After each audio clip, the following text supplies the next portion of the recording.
Latitud FOX, viajando hasta Sudán del Sur, país de muy reciente creación, país desangrado constantemente, país del que proviene una gran estrella de la NBA. Wenyen Gabriel, basquetbolista surgido del conflicto, refugiado. Wenyen, how are you? It's great to talk with you. I'm doing well. How are you? All great. How do you feel being back in South Sudan, the country you left, Sudan at all, when you were just some weeks born, right? Yes, I left Sudan when I was 5 months old before we was relocated in Cairo, Egypt. I feel good though. I feel at home for the first time in my life here in South Sudan. To start with, tell us a bit about your story. You were born and then the conflict, and your family did not have a choice but to leave. I mean, when I was born, there was already conflict. My parents, they both fled their hometown of Rumbek and they met up in Khartoum, Sudan, where I was born and 4 of my other siblings before we were moved to Cairo, Egypt, when we lived there for mainly 2 years before the UNHCR, the refugee agency, helped us be resettled in Manchester, New Hampshire. The challenge that it represents to leave everything behind, to change your country, to change your culture, to change your language. How was for your family? They left their culture, like we said, and their language, and they left many family here too. So to come to a new country where, I mean, there's different weather, different language, different lifestyle. It's really an amazing feat that what my parents have done. And for my mom to come here without knowing the language and to immediately start working in a meat factory and doing different man jobs, working 2 different jobs, and coming home to cook and clean, and also manage to teach us to these same qualities, go to school and grow up to the men that we are today and the women we are today. So the feat they did, it was an amazing feat, and I don't understand exactly how they did it, but it was their resilience and their efforts that led for me to be where I am today.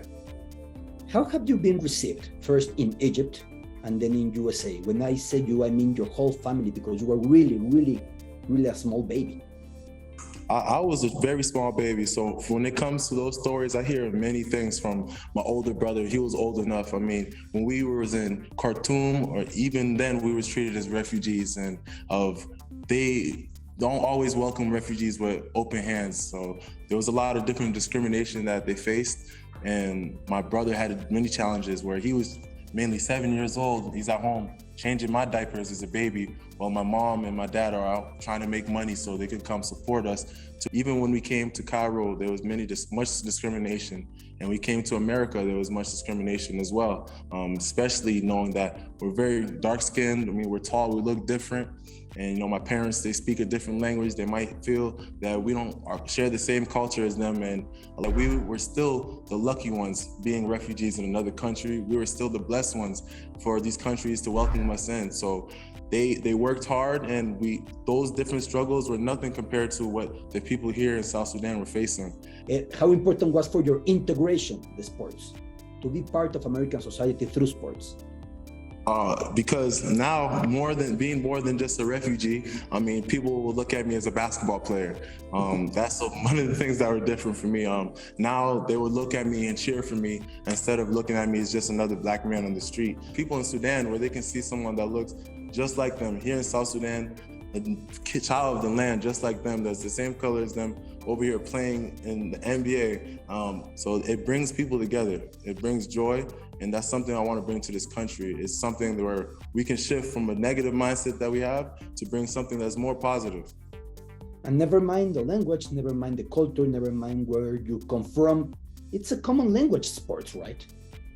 Yeah, and it's a language that the youth understands. And the youth is very important because tomorrow comes really fast. It's a common language. And now when we're on the sport, we're playing sports, we're on the court, we don't look at each other as this person is this tribe, this person is that tribe. No, this is my brother, this is my teammate. And that's a mentality that we need to spread throughout the country. I mean, that's one of the main reasons why I came home now, because I came here with my eyes and my ears so I can hear their voices. I mean, I just visited the Mangala IDP camp to visit these displaced people that were there because of natural disasters. I mean, a lot of these people did not choose to be there. There's climate change that forced people into these different displaced persons camp. and it's not their fault that they're there. They're flooded away from their land. That leads to different conflicts as well, where the cattle, now they have to herd in the same land. That leads to different conflicts. And now I come to the refugee camps and I speak to the people and they tell me what they're dealing with. A lot of them watch me play basketball, but they can't play basketball themselves because they don't have a court. A lot of them play soccer, but they don't have the things they need. They don't have cleats, they don't have even floors, they don't have the correct goals, the correct dimensions, no uniforms, referees don't have whistles, they don't have the different flags, the different cards, all the necessities that it takes. Then now everyone has to play soccer when many might want to play basketball. I mean, we have the tallest people in Africa in these different camps, the tallest people in the world over here, and we can't play basketball. We can't tap into our potential. You just said the most important thing. Nobody chooses to live. Nobody chooses to be born in a conflict. Nobody chooses to be born among so many complicated situations. It's not a choice. It's just that some people must live.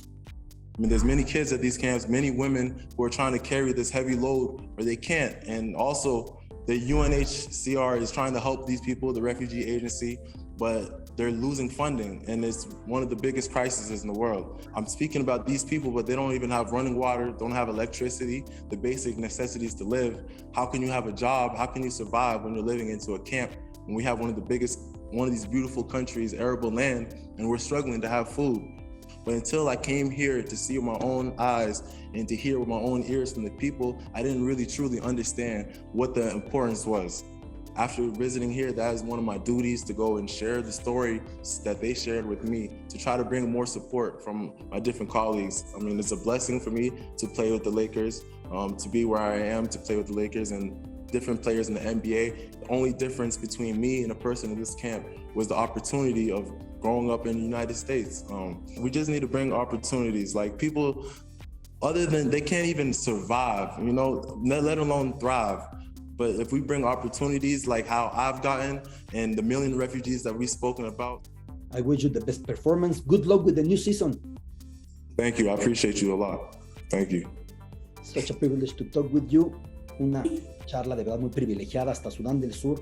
Wenyen Gabriel, basquetbolista, Lakers, NBA, encontrándose con sus orígenes, esos que dejó a las semanas de nacido, y dejando muy claro por qué el mensaje de los refugiados debe compartirse. Nadie escoge dejar todo, nadie escoge huir. Situaciones desesperadas que decenas de millones de personas en el mundo hoy, agravado con lo de Ucrania, están sufriendo. Latitud FOX.